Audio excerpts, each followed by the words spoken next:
Justin, what's it like playing for KOC? Obviously, it feels like he's a super genius, one of the next offensive gurus. I assume, you guys have conversations on the sideline and he can draw it up for you. But we also saw him, I think, in the beginning of the 2023 season when, he didn't start so well and he can, rip the team still. It was kind of just like a mic'd up and he was kind of cussing you guys all out. How is he on the day-to-day as a coach, and is he one of those reasons you guys continue to have a bunch of success? Oh, he's wonderful. He's definitely, one of the best coaches that I've been around. Especially a offensive-minded head coach. A coach that's, in the meeting rooms, that's going over the plays, that's, talking with you, how to get you open and how to, just put you in different situations to help the team out. He's great. He's great all around. Just talking to him, not only about football, but just about anything. Him just being a player's coach and just being such a great person to talk to. His pregame speeches are always top tier. So it's just he's a great guy. I love being around him. I love being a player for him and just being in the system. That's definitely something that I'm grateful for. Hopefully, we continue to do great things and just like you said, hold up that trophy. You went like 8 for 180 or something one first half, and it's like all week, all the other team is saying is Justin Jefferson cannot break the game. 18 can't break it. That is all we were worried about. And then you look at the halftime stats because we can't follow every single game, and it's like Jay Jefferson, 7 catches, 140 yards, 2 touchdowns. It's like, did they start the game early?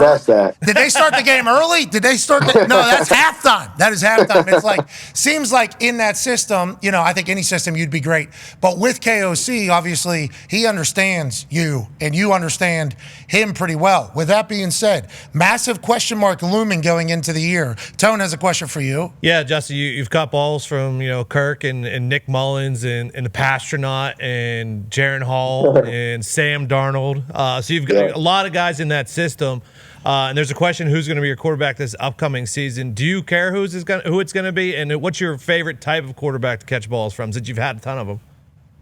Yeah, that's a great question. I'm not sure who the quarterback is going to be, and just like I said last year, it truly doesn't matter personally.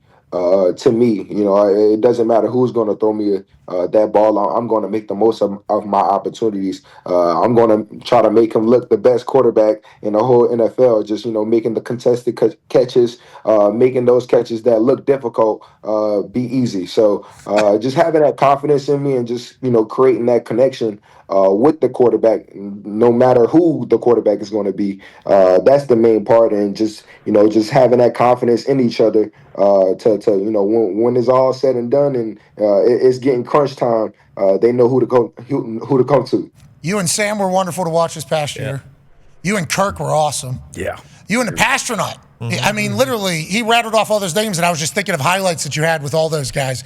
I forget what it's been like over in Minnesota for the last few years. Can't wait to see who Kwesi and KOC, and hopefully they let you know who they decide with going forward. Good luck over there at the quarterback position. AJ has the last question for you here, Justin. Yeah, you mentioned getting on the same page, and it is kind of crazy. We hear people talk about, it takes some time, there's nuance in the routes and everything and how a quarterback likes you to run it. What do you do to where you're on the same page, it seems like, instantly with whoever they plug in there at the quarterback position?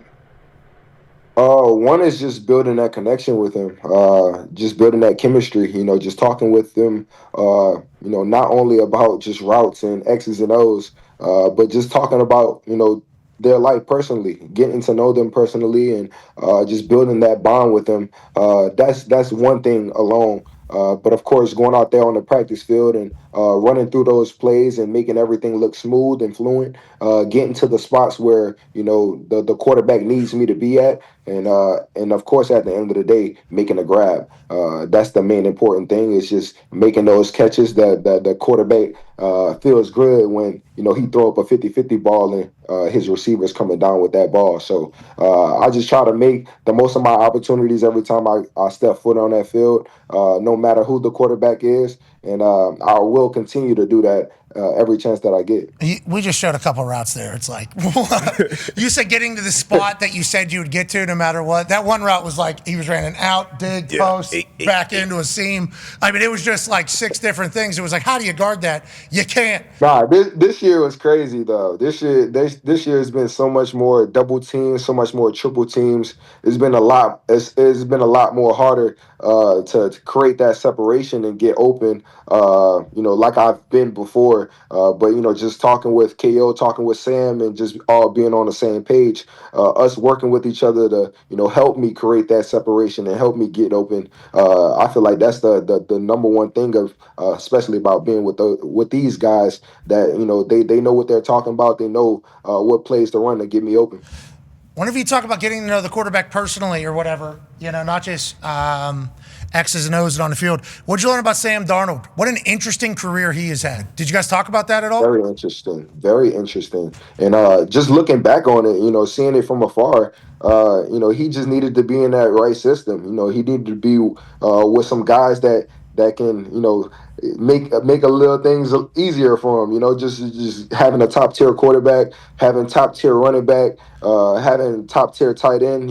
Having those type of guys on the offense to help you move the ball down. Justin Jefferson on your team. Yeah, we get it. Yeah, Peterson. Yeah, it'd be cool. It'd be cool to have Justin Jefferson on your team. Yeah, I get it. Things are a little bit easier than what they were when you don't have those type of guys. So just seeing him in practice, seeing the things that he's doing to overcome the past and the career he had before, and just not letting the outside noise get to him. Just being the type of guy that just trying to evolve him any chance that I get, trying to give him that juice, give him that energy that I can, any chance that I can, even when he's making a bad throw or make a bad read. I'm going over there and making sure that he's not sitting on that, he's not keeping his mind on that. We're moving on to the next play. We're still with him. We still have that confidence in him. It's just all about just going out there and just having fun playing. That's awesome. What a different experience he had to have this past year versus in the past.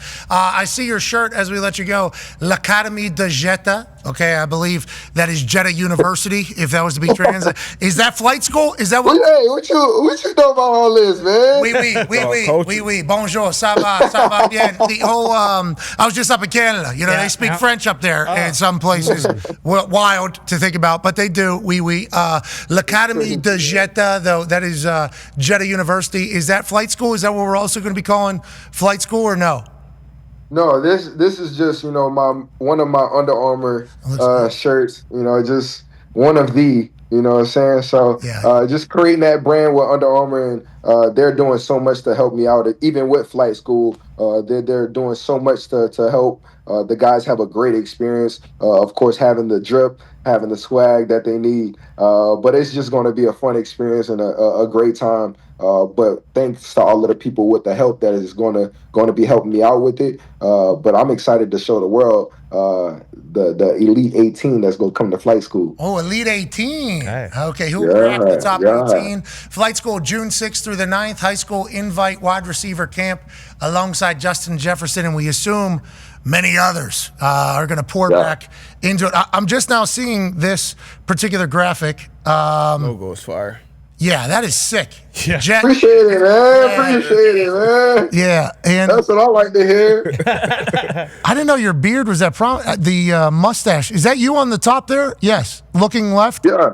Look at the mustache, pretty thick. Hey, that's strong. Yeah, that's a strong mustache, Jay. Yeah.